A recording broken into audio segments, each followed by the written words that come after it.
Hello मेरे प्यारे दोस्तों, कैसे हैं आप सभी लोग। आई होप आप सभी बढ़िया होंगे और अपनी पढ़ाई को कंटिन्यू किए होंगे। तो दोस्तों दोबारा से मैं लेकर आ गया हूं बहुपद की उसी सीरीज का अगला लेक्चर, जिसमें हम जानेंगे द्विघात बहुपद और त्रिघात बहुपद के जो शून्यक होते हैं और गुणांक होते हैं उनके बीच रिलेशन को, और द्विघात बहुपद और त्रिघात बहुपद के मानक रूपों को भी। तो सबसे पहले हम बात करेंगे द्विघात बहुपद के बारे में। क्या है हमारा पहला टॉपिक? द्विघात बहुपद। तो द्विघात बहुपद का मानक रूप क्या होता है, स्टैंडर्ड फॉर्म क्या होता है?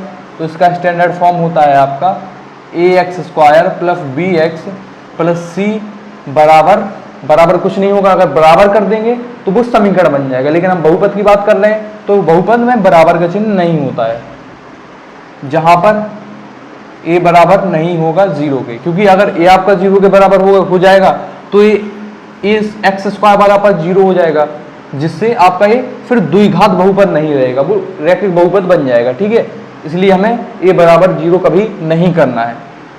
अब यहाँ पर माना कि चूंकि द्विघात बहुपद है तो इसके मूल कितने होंगे, इसके शून्यक कितने होंगे? शून्यक भी 2 होंगे।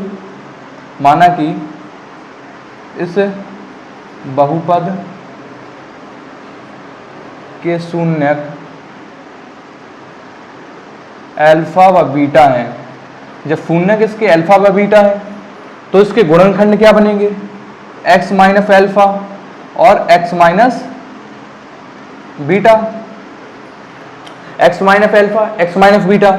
लेकिन यहां पर कुछ कांस्टेंट भी आ सकता है, इसलिए हम स्टार्टिंग में यहां पर k लिख लेंगे, क्योंकि x मल्टीप्लाई में x² बनेगा, लेकिन साथ में कुछ कांस्टेंट भी आ सकता है। तो अब करो, इनका गुणा करो, तो यहां पर क्या हो जाएगा? x का स्क्वायर, x का पहले x में होगा, फिर x का बीटा में होगा तो माइनस x इंटू बीटा, फिर अल्फा का बीटा में, अल्फा का x में होगा तो माइनस अल्फा x, और फिर अल्फा का बीटा में होगा तो माइनस माइनस प्लस हो जाएगा अल्फा बीटा।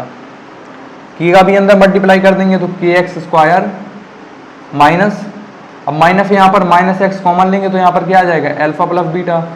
इन दोनों पदों से माइनस x कॉमन लिया तो अल्फा प्लस बीटा, k भी साथ में मल्टीप्लाई हो रहा है, plus k into alpha beta. और स्टैंडर्ड फॉर्म से हम जानते हैं कि स्टैंडर्ड फॉर्म ए होती है, तो इन दोनों के बीच हम क्या करेंगे? कंपैरिजन। अतः इसको समीकरण 1 मान लो। समीकरण 1 की मानक रूप से तुलना करने पर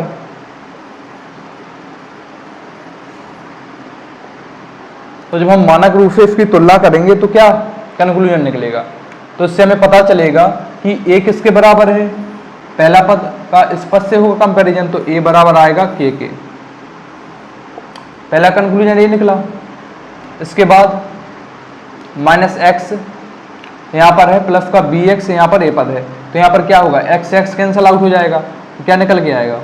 तो अपना निकल के आएगा b बराबर minus x alpha plus beta.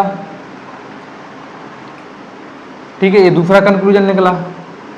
और तीसरे नंबर पे क्या? इन दोनों पदों का होगा कंपैरिजन। ये कौन से पद हैं? कांस्टेंट वाले पद है, तो यहाँ पर c बराबर क्या आएगा? c बराबर आएगा k into alpha into beta. तो इस दूसरे वाले कंक्लूजन से हम क्या पता करेंगे? हम यहाँ से किसकी वैल्यू निकालेंगे? यहाँ से हम निकालेंगे अल्फा प्लस बीटा की वैल्यू। तो जब अल्फा प्लस बीटा की वैल्यू निकालेंगे तो माइनस b/x आ जाएगा, x के नीचे आ जाएगा। और हमें क्या पता है? क्या पता है? यहाँ पर हमने कुछ गलती कर दी, यहाँ पर k आएगा, क्योंकि x से x तो कैंसल आउट हो जाएगा, k आएगा, तो यहाँ पर भी k आ जाएगा। अब k की जगह पे a रख दीजिए, तो माइनस b/a। तो अल्फा प्लस बीटा बराबर क्या प्रूफ हो गया? अल्फा प्लस बीटा बराबर माइनस b/a। ये पहला हमारा फॉर्मूला ड्राइव हो गया है। और थर्ड वाले में क्या करेंगे? अब फी से इस वाले से आएंगे, तो फी बराबर क्या है? k alpha into beta. तो अल्फा इंटू बीटा की वैल्यू क्या आ गई? c/k। और k की वैल्यू चूंकि हमें पता है a है, तो यहाँ पर आ जाएगा c/a। तो इससे हमारा दूसरा फॉर्मूला ड्राइव हो गया, अल्फा इंटू बीटा बराबर φ/a। और यहाँ पर आपको पता होना चाहिए कि अल्फा बीटा क्या है? 2 मूल हैं, क्योंकि द्विघात बहुपद है। और b और a क्या है?